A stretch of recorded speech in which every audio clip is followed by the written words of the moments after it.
My name is Lizbeth Keiley. I'm from Boca Raton, Florida.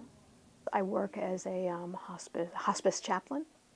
Initially, I think my gifts and my talents called me to be an English professor. So I went through a lot of education.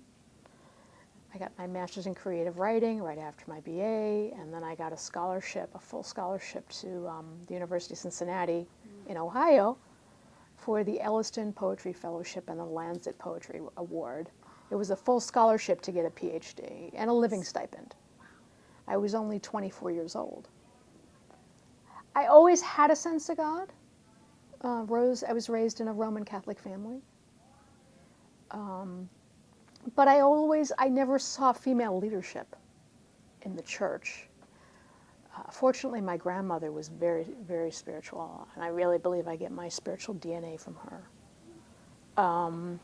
She was part of a women's group in the church. And she invited me when I was only 15 years old to come to her women's group and listen to some things the women were talking about. And I don't think that the fire didn't catch me then. I went ahead and, did my career and got married, had our son. And my husband died in 2007 after a very prolonged illness. But as he was dying, I felt the Holy Spirit come to me and say, Lizbeth, so this is what I want you to do. I want you to be with my children who are suffering. And I broke my teeth as a hospital chaplain, summer 2010. I found OSL through my church. We have a very strong OSL chapter.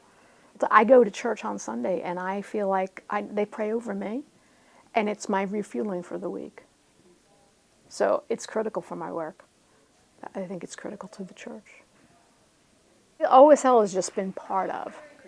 It's like a fabric of my discernment and my development as a chaplain.